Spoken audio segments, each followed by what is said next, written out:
Good morning everyone. Welcome back to our online class again. In the last class we have discussed about some election process, what is followed in India. Again we are going to revise it.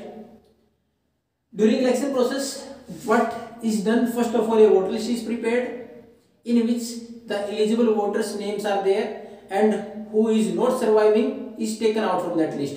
कि जो लोग voter list में आने चाहिए, जिनकी उम्र 18 साल ज़्यादा, उनके नाम जुड़ जाते हैं। जिनका पहले नाम था लेकिन वो अब नहीं रहे, जिनकी डेथ होगी, उनके नाम निकाल दिए जाते हैं। दूसरा, वोटर लिस्ट प्रिपेयर करने के बाद दूसरा काम होता है कि नॉमिनेशन फाइलिंग। नॉमिनेशन में क्या होता है कि अगर आपको चुनाव लड़ना है, आप नॉमिनेट करें, नॉमिनेशन फाइल करें, उसके बाद इलेक्शन सिंबल मिल जाता है। आपको पार्टी से लड़े तो पार्टी का सिंबल मिल जाएगा, नहीं तो इंडिपेंडेंट कैंडिडेट के तौर पर मिल जाएगा। उस दौरान आपको एक एफिडेविट फाइल करना होता है जिसमें आपकी एजुकेशन क्वालिफिकेशन भी बतानी होती है, आप कितने पढ़े लिखे हैं। दूसरा, आपको प्रॉपर्टी के बारे में बताना होता है, आपके पास कितनी संपत्ति है। तीसरा, आपके पास के अगेंस्ट कितने क्रिमिनल केसेस पेंडिंग, आपके ऊपर कितने आपराधिक मुकदमे चल रहे हैं, उसकी डिटेल देनी होती है। अब जैसे ही नॉमिनेशन फाइल हो गया तो आप क्या करोगे? You are going to campaign. फिर आप लोगों को कन्विंस करोगे why they vote for you, कि आपके लिए वोट क्यों डालें। तो पहली प्रक्रिया वोटर लिस्ट बनाएगी, दूसरा नॉमिनेशन फाइल किया गया, तीसरा कैंपेनिंग, अभियान चलाएंगे आप। लेकिन उस टाइम पर भी कुछ कंडीशंस लगा दी गई। उसमें क्या होंगी कि आप जब वोट मांगेंगे लोगों से तो किसी को डरा नहीं सकते, किसी को धमका नहीं सकते, जाति धर्म के नाम पर वोट नहीं मांग सकते। एक सर्टेन अमाउंट से ज्यादा आप इस्तेमाल नहीं कर सकते। जैसे कि हमारे यहाँ ये अगर सर्टेन अमाउंट की बात करें तो पिछले चुनाव तक ये 40 लाख की लिमिट थी। अब लोकसभा में इसको 77 लाख कर दिया गया है अक्टूबर 2019 में, और 32 लाख कर दिया गया लेजिस्लेटिव असेंबली इलेक्शंस के लिए। इससे ज्यादा पैसा आप खर्च नहीं कर सकते। गवर्नमेंट रिसोर्सेज का इस्तेमाल नहीं कर सकते। अगर मान लो रूलिंग पार्टी है तो गवर्नमेंट की गाड़ियों का इस्तेमाल कर रही है तो वो ऐसा नहीं कर सकती। ये कुछ गाइडलाइंस है इलेक्शन कैंपेन के दौरान। अब उसके साथ साथ कुछ और है कि गवर्नमेंट की मशीनरी या गवर्नमेंट ऑफिसर्स को कोई अधिकार या कोई नया, उनको कोई फोर्स नहीं किया जा सकता किसी काम के लिए। किसके लिए? पार्टी से रिलेटेड काम के लिए। उसके साथ साथ एक चीज और इसमें जो दी गई कि अगर कोई गवर्नमेंट रिसोर्स का इस्तेमाल होता है उसका पेमेंट या तो कैंडिडेट करेगा या पार्टी करेगी।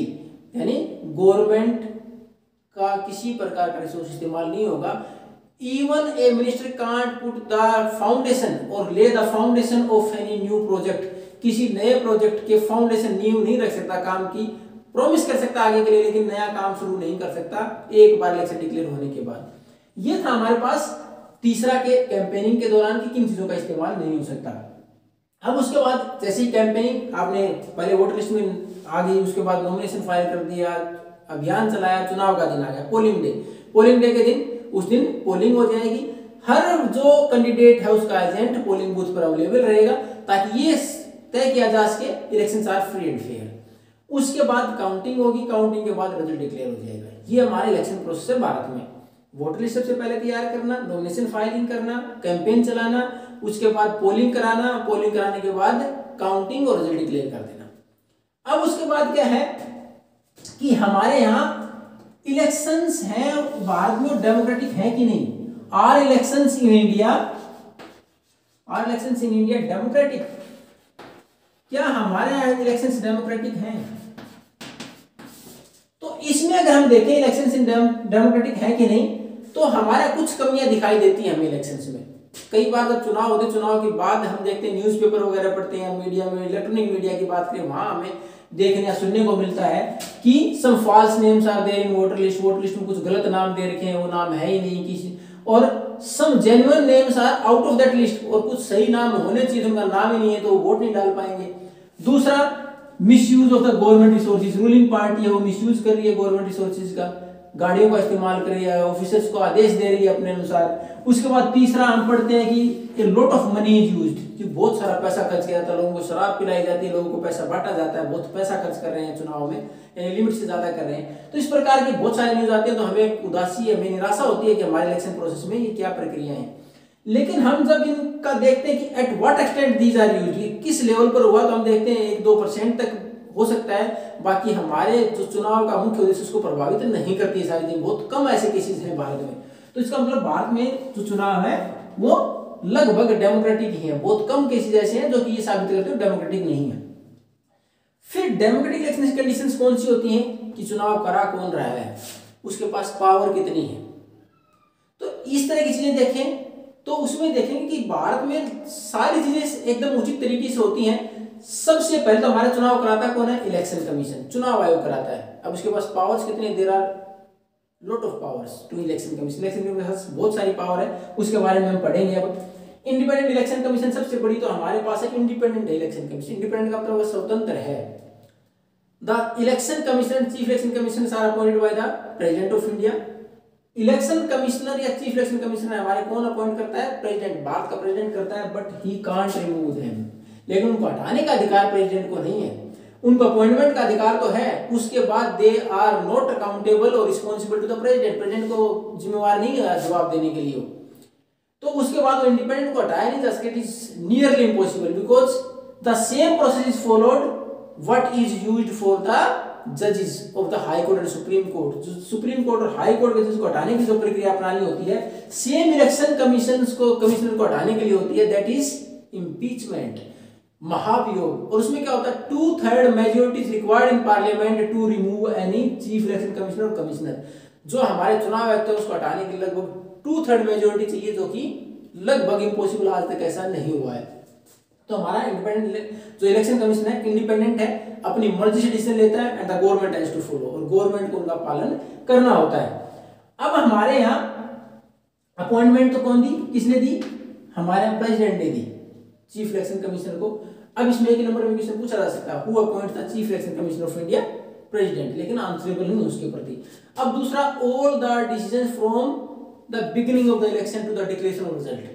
इलेक्शन की शुरुआत से लेके कब चुनाव होंगे उससे लेके उसकी डेट वगैरह डिक्लेयर करना, और उसके कितने चरण कितने फेजेस में होंगे, और लास्ट में इलेक्शन डिक्लेयर करना, तब तक ये सारे डिसीजन कौन लेता है? इंडियन इलेक्शन कमीशन लेता है। उसके बाद election commission code of conduct declare करता है, आचार संहिता जारी करता है कि किन चीजों का पालन होगा, किन का नहीं होगा, यानी कौन कौन चीजों का पालन करना है। चुनाव या कैंपेन के दौरान बताई थी आपको कि कैंपेनिंग में आप इससे ज्यादा अमाउंट पैसा खर्च नहीं कर सकते। उसके बाद आप गवर्नमेंट रिसोर्सेज का इस्तेमाल नहीं कर सकते, जाति धर्म का इस्तेमाल नहीं कर सकते, धार्मिक प्लेस का इस्तेमाल नहीं कर सकते। ये कोड ऑफ कंडक्ट इस्तेमाल होता है। अगर कोई कैंडिडेट या पार्टी इस कोड ऑफ कंडक्ट को तोड़ती है, then the election commission has the right to punish it. उसको अधिकार है चुनाव रद्द कर दे, उस पार्टी के खिलाफ कोई भी एक्शन लिया जा सकता है, उस कैंडिडेट के खिलाफ एक्शन लिया जा सकता है। गवर्नमेंट रिसोर्सेज उस टाइम पर किसके हाथ में होते हैं? चुनाव के दौरान इलेक्शन कमीशन के हाथ में होती हैं कि किन संसाधनों का इस्तेमाल कहां करना है। सरकार आदेश नहीं देगी, गवर्नमेंट किसके अंडर काम करेगी? गवर्नमेंट किसके आदेशों का पालन करेगी? इलेक्शन कमीशन के आदेशों का पालन करेगी। किस ऑफिसर को कहां ट्रांसफर करना है। Even all the government officers work under election commission. जितने गवर्नमेंट के अधिकारी हैं सब इलेक्शन कमीशन के अंडर काम करेंगे।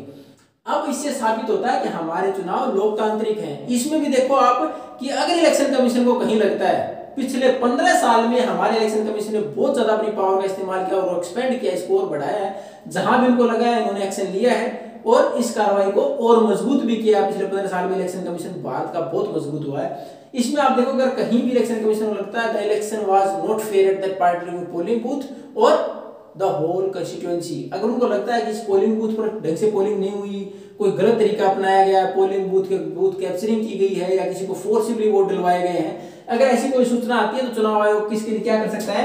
It can ask for repoll, कि दोबारा पोलिंग के लिए आदेश दे सकता है कि इस जगह पर वोट दोबारा होंगे।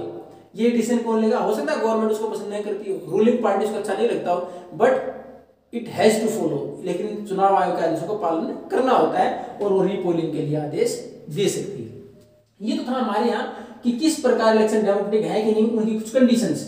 इसके बाद देखोगे अगर इलेक्शन हमारे डेमोक्रेटिक नहीं होते, लोगों का विश्वास नहीं होता, तो अगला जो हमारा इसका टॉपिक है वो है पीपल पार्टिसिपेशन, पॉपुलर पार्टिसिपेशन, लोगों की भागीदारी, और वो भी बहुत ज्यादा भागीदारी। हम ऑब्जर्व करेंगे बाकी कंट्रीज के साथ कंपेयर करते हुए कि भारत में या तो वोटिंग परसेंटेज सिमिलर रही है जितनी हमेशा रहती है, या वो बढ़ी है, जबकि अमेरिका, ब्रिटेन जैसे जो हमारे डेमोक्रेटिक कंट्रीज हैं उनमें ये लगातार कम हुई है। इससे साबित होता है कि हमारे यहाँ लोगों का पूर्ण विश्वास है हमारे लोकतंत्र में, चुनाव निष्पक्ष होते हैं, उनको भरोसा है, उनके वोट की कीमत है, उनके वोट के अनुसार डिसीजन होते हैं। तो हमारे सारे पॉइंट साबित करते हैं Indian elections are democratic. And for some more points we are going to continue in the next class. Thank you and have a nice day.